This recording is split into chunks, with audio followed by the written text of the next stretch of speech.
Esto demuestra la fuerza de Rusia, porque no es cierto que Rusia esté peleando sola contra Ucrania. Rusia está peleando contra una coalición de países occidentales, llámese OTAN, que están usando a Ucrania como ariete o como carne cañón para desgastar a Rusia. Ese es el drama ucraniano, esa es la verdad. Está siendo utilizada. Su élite permitió que utilizaran a su país. Si tú tienes a un tipo muy fuerte de vecino, un matón, te pones a provocarlo solo para hacerle el favor al otro matón de la otra esquina, ¿para qué te ganas problemas ajenos? ¿Qué vas a sacar de ahí? Deja que si los matones se odian, que se agarren entre ellos. ¿Para qué te compras pleitos ajenos? Imagínate que entra un presidente mexicano antiestadounidense, radical, y se pone pues ahí a ir contra los intereses estadounidenses, a atacar a pobladores estadounidenses en alguna ciudad mexicana. ¿Tú crees que el Estados Unidos se va a quedar los brazos cruzados? ¿Para qué les hacemos caso a estos locos de siempre? Que son los locos que nos metieron en los líos en la Guerra Fría 1.0, donde la guerrilla izquierdista contra los paramilitares de derecha se agarraron a balazos y con el pueblo en medio. ¿Qué sacó Latinoamérica de toda esa guerra, de la Guerra Fría, de este enfrentamiento? Solo muerte, dolor, violencia, atraso, pobreza. Es lo único. Fuimos los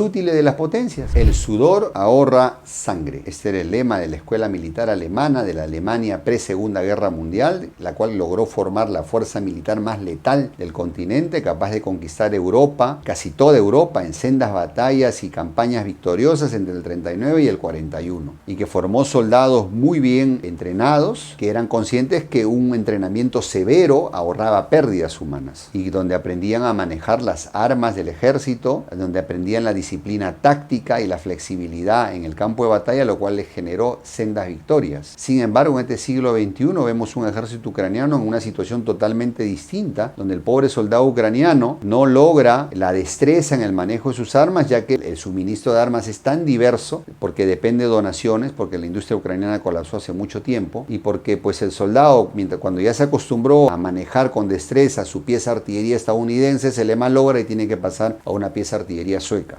Cuando iba ya dominando bien su tanque Challenger inglés, este se malogra o es destruido, tiene que pasar a manejar un tanque Leopard alemán. Obviamente la funcionalidad de los comandos, todo es diferente. Entonces, por esa razón, la curva de aprendizaje nunca se concreta y los soldados ucranianos tienen demasiadas pérdidas humanas en el campo de batalla. Si eso le agregamos la dificultad en el suministro de refacciones, la dificultad en el mantenimiento y reparación de dichos equipos militares por su tamaña diversidad de origen, podemos afirmar que actualmente la logística ucraniana es una logística imposible y es una de las causas principales de su derrota en este momento en los campos de batalla allá en Ucrania. Por eso en este video vamos a analizar justamente eso, la tremenda importancia de la logística en los conflictos bélicos y por qué podemos afirmar que es la logística la que determina qué bando va a triunfar y qué bando va a perder en una guerra. Quédate y te cuento más. Para comenzar vamos a hablar de los 3 niveles de gestión en un ejército, que esto es muy importante entenderlo para entender lo que viene. El primer nivel, el más básico, es el nivel táctico, es el nivel que todos vemos en las películas, donde un pelotón de soldados se enfrenta a otro pelotón de enemigos y deciden qué armas usar, cómo se van a distribuir en el campo de batalla, por dónde van a emboscar al enemigo, etcétera, etcétera, ¿cierto? Entonces eso es un poco el nivel táctico que tiene que ver con el manejo ya en el propio fragor del combate, que básicamente lo manejan los oficiales de primera línea. Luego tenemos el nivel estratégico. Primer nivel, nos saltamos al tercer nivel, el más importante, estratégico, porque es el que está en la alta esfera de poder político principalmente, que son los que determinan que la guerra se tiene que hacer, o que hay que hacer una tregua, o firmar la paz, negociar esa paz, política de alianzas, esa guerra que tan intensa va a ser, cuánto va a durar, etcétera. Ese es el nivel estratégico.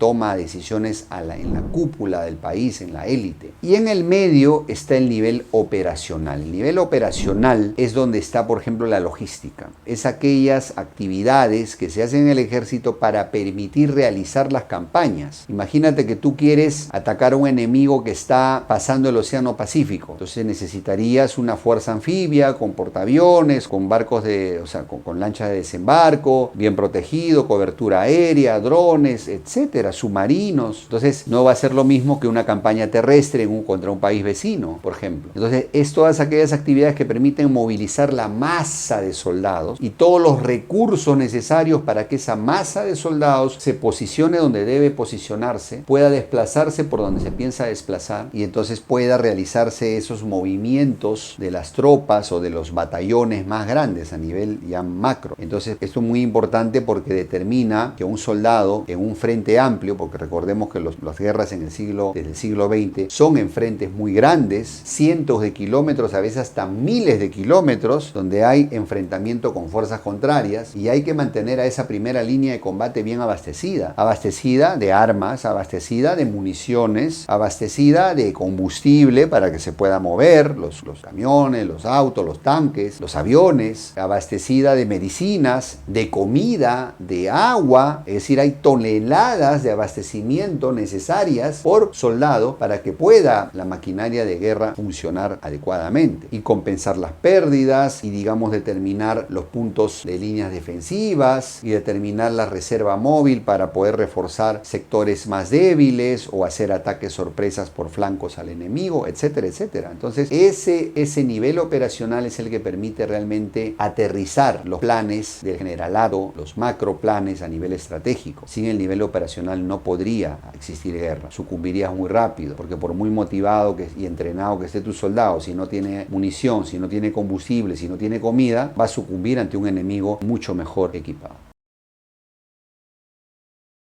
Existe un lema muy importante en el ambiente bélico que dice que los aficionados hablan de táctica, los profesionales hablan de logística. Y esto ilustra la tremenda importancia de la intendencia de la logística, del abastecimiento en las guerras. De poco te va a servir ser un brillante general, tener las tropas mejor entrenadas, si tu enemigo tiene el triple de recursos, si tu enemigo tiene el triple de soldados, el cuádruple de aviones, el quíntuple de tanques, no hay manera. De hecho, esa fue la razón por la que Alemania perdió la Primera Guerra Mundial, principalmente por el colapso económico que le generó el bloqueo a la que se le sometieron los aliados. Hubo una tal hambruna en Alemania que generó una convulsión social que debilitó la moral de las fuerzas de la primera línea. Fue también la causa de la derrota alemana en la Segunda Guerra Mundial, la crónica falta de combustible. De poco les servía a los alemanes tener los mejores tanques y aviones, si no tienen los combustibles para que vuelen o circulen, es poco lo que va a hacer tu fuerza blindada o aérea. Y también la falta de recursos naturales como por ejemplo el acero, entonces el aluminio. Entonces realmente la escasez de recursos, la falta de abastecimiento es crucial. Fue la misma causa de la derrota japonesa en la Segunda Guerra Mundial. Y esto fue como en el norte de África, ¿no? De poco le sirvió a Rommel ser tan brillante si Montgomery, que era el inglés, le oponía 3 o 4 veces la cantidad de soldados y armas al frente. Los rusos también vencieron a los alemanes a punta de números, a punta de cantidad en esa guerra. Y luego, lógicamente, el ejército rojo agarró más experiencia. Pero ¿de qué le servía a los alemanes abatir? Por cada soldado alemán caído morían 5 o 6 rusos, por cada tanque alemán perdido se destruían 7 o 8 rusos, pero es que los rusos te ponían 12, 14 soldados adicionales o 12 o 14 tanques adicionales.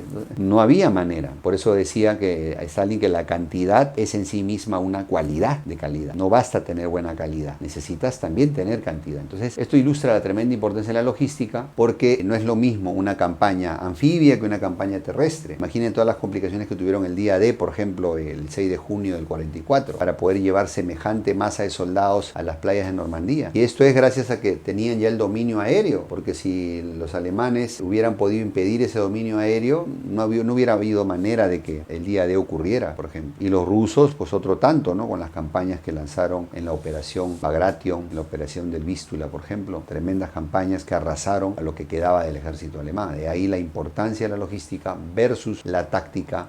La táctica es importante, la logística es igual o hasta un poco más de importante, porque es la que permite concretar los planes.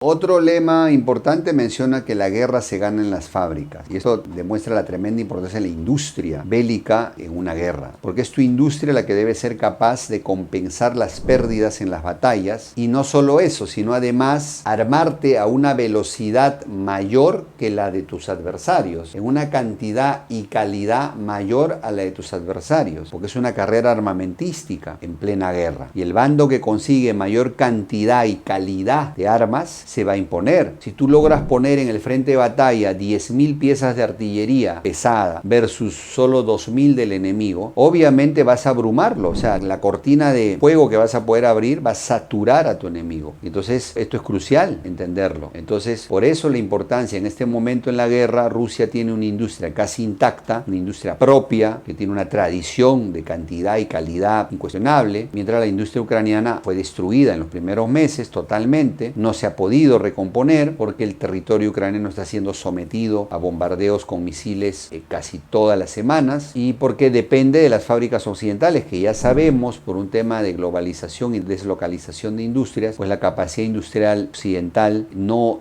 tiene esa tradición de cantidad y calidad, lamentablemente, o sea, para los intereses ucranianos. Entonces, por eso que vemos a Estados Unidos recorriendo los países del mundo pidiendo recolectando armas soviéticas para mandárselas a Ucrania y prometiendo reemplazarlas por armas modernas del siglo XXI de origen estadounidense. ¿Por qué hacen eso? Si tanto se decía que las armas soviéticas eran chatarra y no sé qué. Porque los ucranianos están acostumbrados, están bien entrenados en el uso de armas soviéticas. Para comenzar, no entienden los manuales en inglés de las armas occidentales. ¿Cuántos ucranianos dominan el inglés para poder entender los entrenamientos, poder entrenar los manuales, poder aprender a manejar bien los equipos? Muy poco. Y entonces por esa razón se les hace mejor, más práctico, más rápido utilizar armas soviéticas. Por eso Estados Unidos se la pasa por todo el mundo recolectando armas soviéticas para los ucranianos. Pero esas armas también son de un stock limitado, ya se están agotando. Entonces Ucrania vive un drama industrial de abastecimiento que la está condenando al fracaso.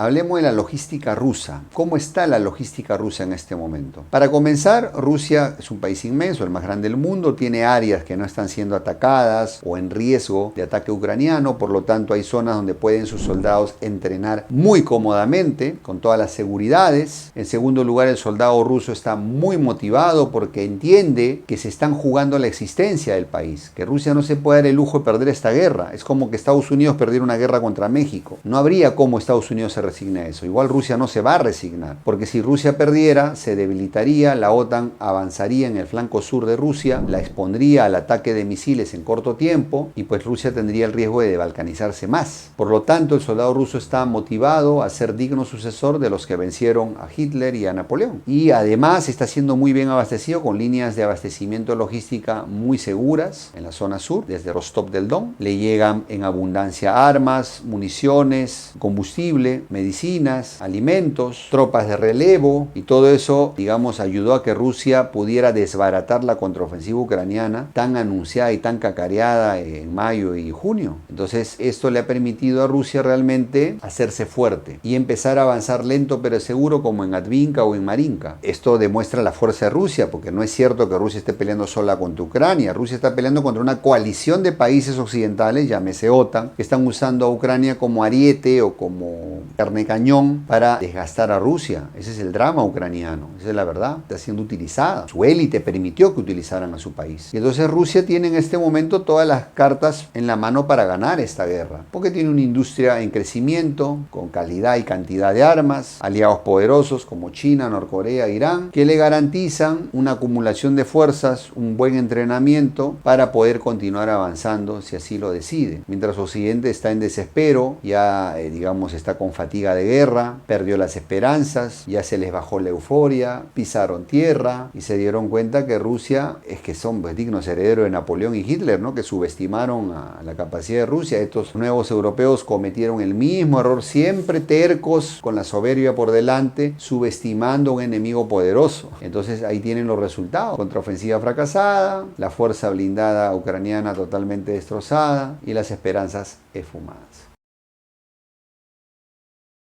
¿Por qué decimos que la logística ucraniana es imposible? Es una logística imposible. Porque la logística básicamente consiste en hacer llegar las cosas correctas en el lugar correcto, en el tiempo correcto. Eso es logística. Gestión de recursos, tiempos y distancias. Pero ¿cómo vas a gestionar bien eso si normalmente en una guerra tú llegas a manejar 10.000 ítems militares entre municiones, armas de corto alcance, largo alcance, refacciones de todo tipo? Vamos a poner un ejemplo, 10.000 ítems. Y resulta que ahora, como te llegan, no tienes industria propia, te llegan armas de diversos países, en lugar de manejar 10.000 ítems, te toca manejar 100.000 ítems. Imposible.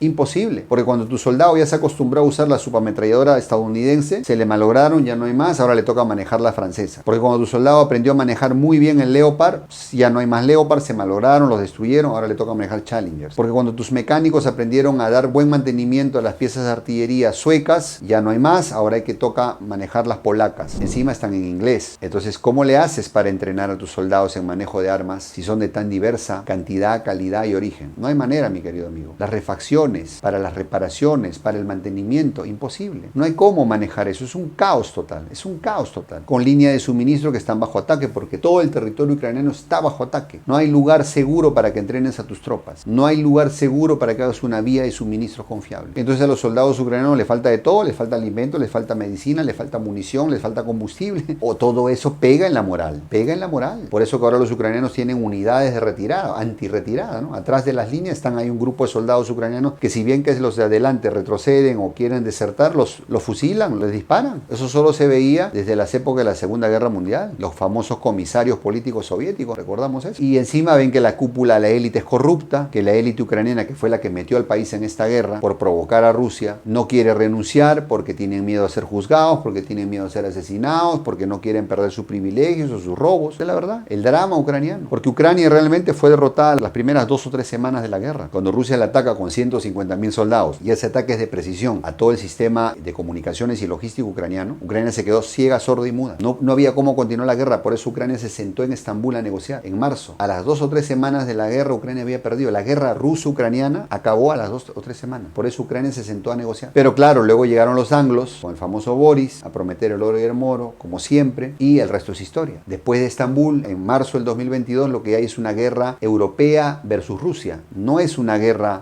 ruso-ucraniana. Es una guerra europea versus Rusia utilizando soldados ucranianos. Esa es la verdad. Por eso los soldados ucranianos ya no quieren servir más a su país, por eso están huyendo, desertando, no quieren. Están siendo obligados a luchar. Y por eso decimos, esta logística imposible del ejército ucraniano, que encima ahora tus patrocinadores, como fracasaste en la contraofensiva, ya te perdieron la fe, ya le bajaron a la euforia, ya le bajaron a la soberbia, ya se han vuelto peseteros, ya no quieren financiarte, los sueldos de los soldados ya no llegan a tiempo, los sueldos de los burócratas tampoco, y entonces tienes un caos, un caos. Ucrania está agonizando. Ucrania es como ese famoso meme, ¿no? Que dice, ya estaba muerto desde marzo, solo que no le han avisado, o se autoengañó. Culpable de esto es la élite ucraniana, corrupta, vendepatria, que metió al país en este lío. ¿Qué necesidad tenía Ucrania de pelearse con Rusia? Pues ahí andaba provocando hasta que pasó lo que pasó. Esto es lo mismo que como que México se pusiera a provocar a Estados Unidos. ¿Como para qué? ¿Como para qué se ganaría un pleito así? Si evidentemente hay una disparidad de fuerzas. En fin, esa es la situación, el drama ucraniano en esta logística imposible.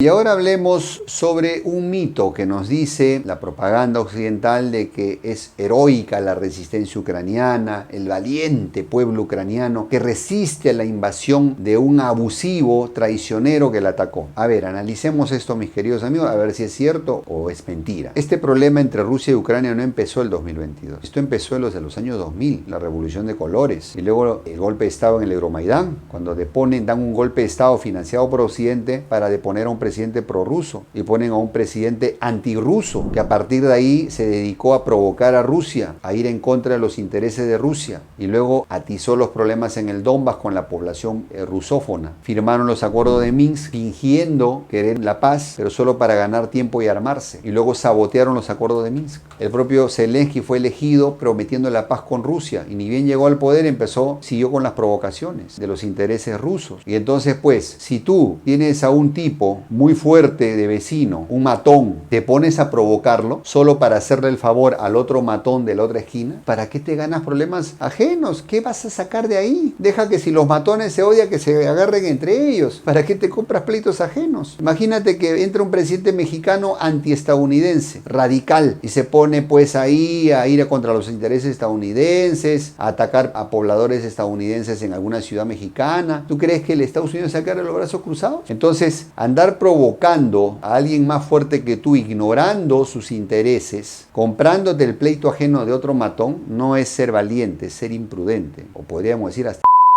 porque la verdad el pueblo ucraniano no quería esta guerra. El pueblo ucraniano es pariente del pueblo ruso. Prácticamente hablan casi el mismo idioma, tienen la misma religión, la misma sangre, son eslavos. Es la élite ucraniana corrupta, pro-nazi, vendepatria, la que ha metido al pueblo ucraniano en esta guerra. Son los reales criminales de esta guerra y no tienen nada de valientes, nada de valientes. Al contrario, lo tienen todo de traidores a su propia nación y cuando la guerra termine serán juzgados como tales. Pero es que esa es la situación. Entonces, en este drama ucraniano, nuestra solidaridad con el pueblo ucraniano, que está en medio de fuego cruzado, pero lamentablemente pues, se dedicaron a buscar pleitos y pues ahí los encontraron. ¿Qué les costaba declararse territorio de paz, territorio neutral y ponerte a comerciar con ambos bandos? ¿Para qué? ¿Qué ha sacado Ucrania de toda esta guerra? Solo sufrimiento, que es un poco lo que hizo Fidel con Cuba, acordémonos, ¿eh? Y todo el drama cubano hasta ahora. Y el otro imprudente de Hugo Chávez con Venezuela, miran hasta ahora cómo le va a Venezuela por andarse buscando pleitos con Estados Unidos. Ahí están los ejemplos. Entonces, ese es el drama ucraniano, de valiente nada, de imprudente mucho.